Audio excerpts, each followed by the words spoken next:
This episode of Unboxed was made possible thanks to viewers like you. Thank you.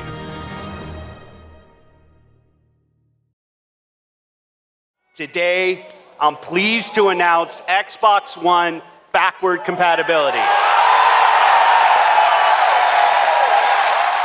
Back at E3 2015, Microsoft announced that 360 titles would be finally supported on the Xbox One. It's funny to think that was one of the bigger announcements that year. But there was just one major catch. Instead of just supporting the entire 360 library, Microsoft went for an opt-in approach, which basically had developers and publishers essentially just ticking a box and their game would be supported. While that's great news for major titles like Assassin's Creed and Mass Effect, spare a thought for the games that will most likely never get supported, whether it be due to a transfer of IPs, poor reception, and worst of all, the hidden gems that deserve a second chance. Today, on the Unboxed Backlog, we look at one of those titles, Ninja Theory's Enslaved, Odyssey to the West.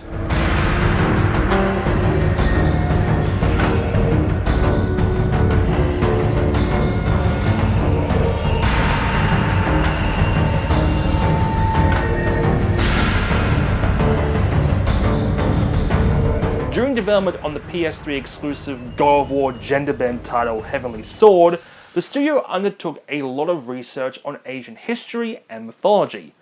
One of the publication's research was Wu Sheng's Journey to the West, written during the Ming Dynasty in the 16th century. Reading this fable of a Buddhist monk's grand pilgrimage with his 3 disciples gave Ninja Theory the idea for their next title, which was released on consoles in 2010 with publishing help from Namco. The game begins with our unnamed protagonist escaping an airship in the distant future, where it introduces us to the basic mechanics, like platforming, combat, climbing, and of course, holding on to dear life as you're flung from an escape pod. Yeah, as you try to escape, an unknown girl leaves you hanging at every corner before giving you the ultimate rejection. So, how does she repay you for damn near killing you? She makes you her slave. Go on! Yeah, sorry not to get your hopes up, but she's put a helmet on you that is tied to her body vitals. So if she dies, you die. She does this so you will escort her back to her home village. So let me introduce you to the characters. You're playing as Monkey, a reference to the Monkey King or Sun Wukong from the original literature. And you're escorting in this game the girl Trip, whose face you probably recognize from all those fake sex game ads on streaming sites. Despite set 150 years after the downfall of civilization right at the heart of New York City, how timely, Monkey still talks in a thick Brooklyn accent, despite being voiced by a British actor. Great, this just gets better and better. To get you home as fast as possible so that you can take this thing off my head and I can break your neck. I believe that's what producers refer to as the full Bob Hoskins. Ooga booga! The world of Enslaved, like I said, is set hundreds of years after the fall of man, with killer mechs littering every part of the world, and iconic landmarks completely eroded away. That being said, the game doesn't take the grim monochrome art style, even going as crazy as featuring damn near primary colours. The gameplay of Enslaved is fairly basic. You have your standard normal and heavy attacks, and platforming with basic directions to offer Trip, who thankfully knows to stay out of danger, and even provides distractions during hairier moments. Monkey's climbing is similar to Uncharted, if it was only more streamlined. The game basically gives away where to climb to next as a big flashing beacon, so Monkey's climbing is only deterred by how quickly you push the A button. The game is sectioned off into mini levels that usually require you to clear a section of mechs so you and Trip can progress. And don't even think of leaving her behind, as much as I wanted to, as the helmet will instantly kill you. Each section has Trip scout the area with a robotic hummingbird, and it's your job to take out any mechs, avoid mines, and collect the orbs that are littered everywhere to upgrade your equipment. While the game does suggest at times to take a more stealthy approach, most of the time it's just easier to alert one of them and then whack them all into oblivion. That or dodge the ones wearing a shield and then shoot them with my electric gun. And then ask myself, was I meant to do it like that? Then other times the game will just glitch an enemy into a corner, allowing me free range on their ass. That is, if the camera decides to cooperate long enough.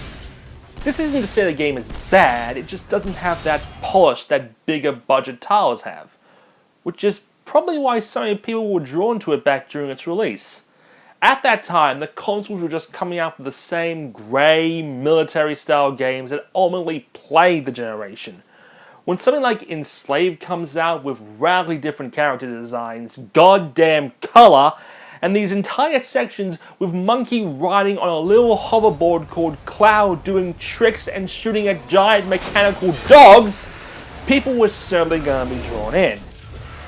Sadly, not enough for Namco's liking. While hoping for 1 million copies sold, Enslaved only saw about half that. Sequel plans were shelved, Ninja Theory's expansion was halted, and the overall performance of titles like Enslaved and the remake of Splatterhouse saw Namco move away from Western developed games. You're probably wondering why I'm actually doing an episode on a game that really didn't make that big of a splash when it first came out.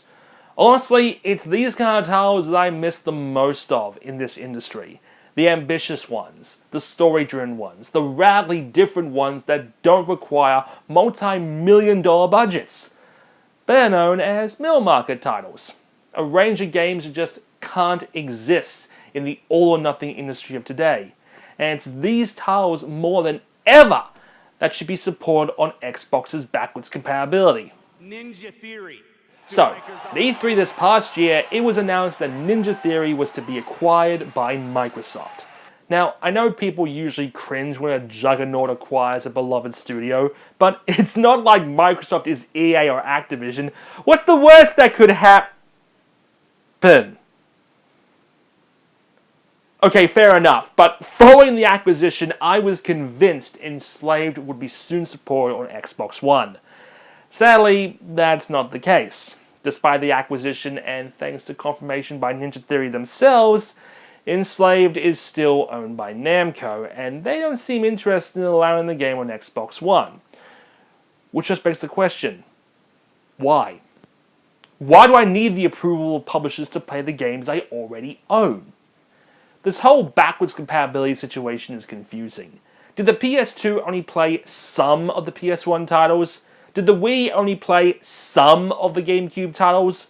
Microsoft have the ability to play 3 generations of Xbox on one system, and yet out of the over 2,000 360 and 1,000 OG titles, barely a quarter of the library is supported. Plus, it really shouldn't matter if the IP has changed hands, an HD re-release exists, or, it's just a steaming pile of crap. These are my games, and I should be able to play them. This is my library of OG and 360 titles. For a console that was originally marketed as an all-in-one entertainment hub, you're sure making me dig out my old Xbox system and controllers a lot. I like to think there'll come a day where Enslaved or even all Xbox titles will be supported. But until then, Enslaved is available on the 360 and PS3 for a very reasonable price, and only $20 on PC. But I urge Microsoft, as well as all other publishers and developers, your history deserves to be preserved. And gamers 10, 20, 50 years from now should have a chance to relive the titles of the past, such as... Yeah, maybe some parts are left buried. See you next time.